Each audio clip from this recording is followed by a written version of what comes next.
Hello everyone, welcome to CISA-This-Much. This is Aditya, and today we will look, in one question from domain 2. Very good question, which captures the heart of domain 2. So this question was recently asked to me by one of my student, and I like this question, and and then I asked several people, because according to me, this question is of medium level, right? But when I started asking this question to multiple students, I realized that almost everyone gave the wrong answer, right? Then I thought of checking what ChatGPT or Gemini AI gives the answer for this question. I tried to check their answers, and I realized that even they were giving the wrong answer. So I thought, it's a high time, let me make one video for this question. So before we discuss about this question, before I reveal the right answer to you, let's first read this question straight away, right? So the question goes like this: enterprise requirements for complying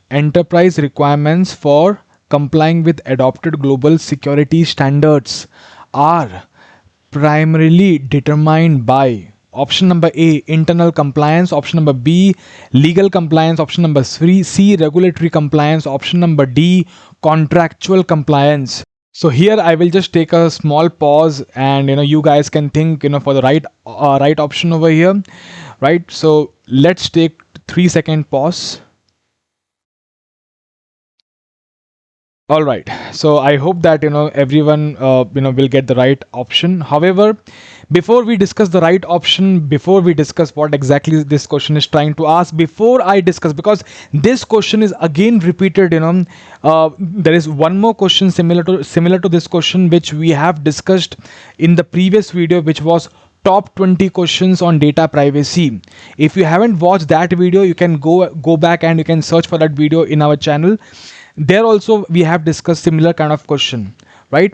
And this is where you need to build your right ISACA mindset, because the question can change from domain 2. However, if you know the logic, if you know the mindset, how to read a question and how to put the right interpretation, you'll be able to answer any question from domain 2, especially with these kind of questions, checking your domain to knowledge, right? So before we discuss the right option, let's check what ChatGPT has to give answer for this question.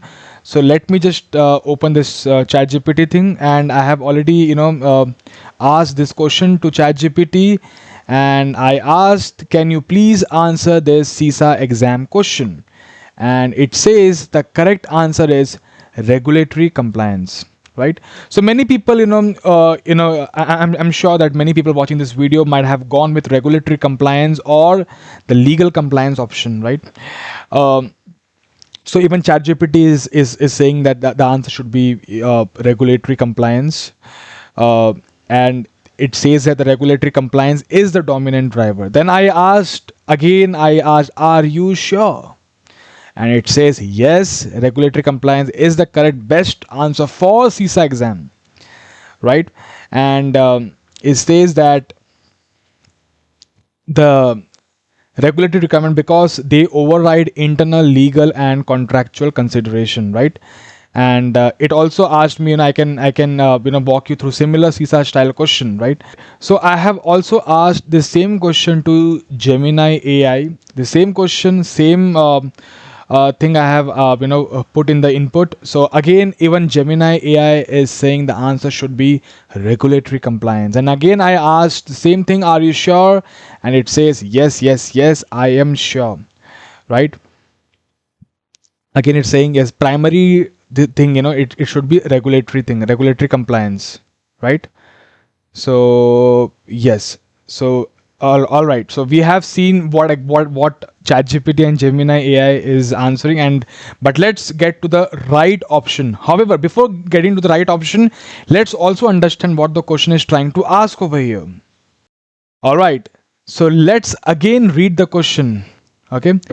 So question again. Now I always say that we need to break down the question. So whenever you in the exam hall also, If you follow this strategy, trust me, you will get to the right option, because it's very important that you break down the question. And when you break down the question, you realize what are the important terms, important words, or maybe any hints which the question is trying to give me. So here it says enterprise requirement. Just a minute.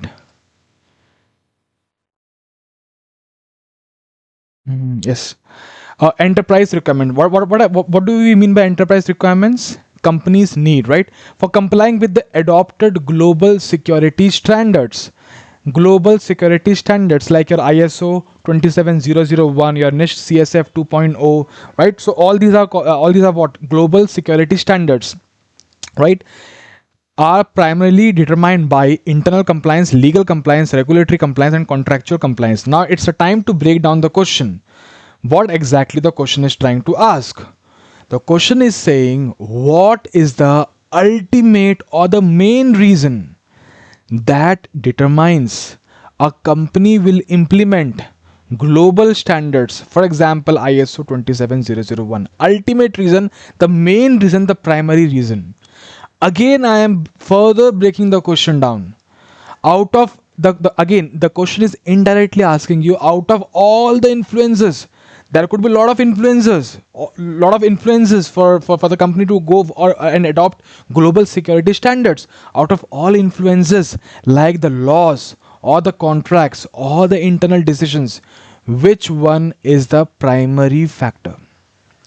Further breaking down the question more, we will keep going down and trying to break the question as much as we can, right? So the question is again saying that, will the company, let me change my ink color here, yes, so will the company only dance if there is a legal and regulatory requirement?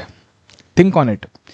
Will the company only dance if there is a legal and regulatory requirement? Or again, the question is trying to say, can't a company follow good practices or standards based on its own need or requirements, even without a law? So only if there is a law, then only I will do the compliance. Only if there is a law, then only I will, go for the best practices, go for the good practices. Without a law, based on my requirements, can't a company adopt, or can't a company follow the good practices or the good standards? Think on it. If it's SME, what is SME? Small and medium enterprises. If it's a small company and they are not, like there is no mandatory law for them, so can they still follow the good practices? Can they still adopt some standards, some frameworks? The answer is yes, right? Again, just to give you a small example, so you are everyone, watching this series, they are studying for CISA certification, right? Why are you studying for CISA certification? Only for job promotion, only for job growth, only if there is a requirement by your employer, only if the employer will tell you, please do CISA, we do have CISA requirement, then only you will do CISA? Or is it like, you want to show off to your relatives or your colleagues, your friends and all, I have a global, certification, right? I'm a CISA holder. Only for showing off will you do CISA? Or is it your real interest? What should be the primarily? So the question, like if you go back to the question clearly said primarily determined by. That doesn't mean that the other options are wrong. That doesn't mean the other options are wrong. The other options could be right. We are not saying that. What we are trying to say is that other options could be right, but still, what will be the primary influence, right? See, if there is a law, 100% we have to comply with that law. There is no other option. But what if there is no law, right? So we need to understand from that perspective, right? So will you do CISA only for your job promotion or growth, only by the external factors, or it should be, internal factors, your real interest, your genuine need, genuine requirement, genuine passion, right? Your real love for, understanding the right auditor's mindset. A lot of people, they even they don't work in audit domain, but still they do CISA. Why? So as to understand the auditor's mindset, like auditor's perspective, what all the things auditors look for, right? So I just try to, link with some, give you some good analogy over here, right? All right, so let's read the correct option. So correct option, of course, it is internal compliance. The correct option is option number A, which is the internal compliance, right? And the reason is when an enterprise adopts global security standards voluntarily. All right. So the primary driver for complying with those standards is internal compliance requirement. That is the organization's own policies, governance framework, and the risk management objectives. Regulatory, legal, and contractual compliance may influence the decision to adopt standards. Of course, it will influence. But once the enterprise voluntarily adopts a global standard, the primary compliance requirement comes from the internal policy mandating adherence to that particular standard. Right. So even without a specific law or a regulatory requirement, still we can adopt good practices, global standards. Right. Law definitely will have a good influence. However, that should not be only the primary factor. There was this one more question we have discussed in the previous video. Again, I have brought that question for you guys. Which of the following is the primary objective of implementing privacy related controls within an organization? Right. Primary object, again the keyword was same, primary objective. So I am also giving you the hints, and there also I have written down this key was primary objective. Again in this question also they have clearly said primarily determined by. So these are the hints. So the question can twist you, in the exam. But if you know this concept, if you know this specific way of thinking as per the ISACA's auditor's mindset, definitely you will be able to answer any question if they ask you these kind of questions. So here also they mentioned which of the following is the primary objective of implementing privacy related controls within an organization. Option number A, to prevent confidential data loss. Option number B, to comply with the legal and regulatory requirements. Option number C, to identify data at rest and data in transit for encryption. Option number D, to provide options to individuals regarding use of their data. And the correct option is option number D, because here the question is primary objective for what? For data privacy. And if you guys like if you want to understand this question deeply, please go back and watch the video which is top 20 questions on data privacy. There we have discussed this question in depth, the real logic about it, and why we go with option number D, right, which is to provide options to individuals regarding use of the data. Right. So basically that's the primary objective for this privacy controls. So I hope everyone have understood a lot with this video. And there are times when even the ChatGPT or Gemini AI and all can make mistakes. So do not blindly rely on their answers, especially for CISA exam.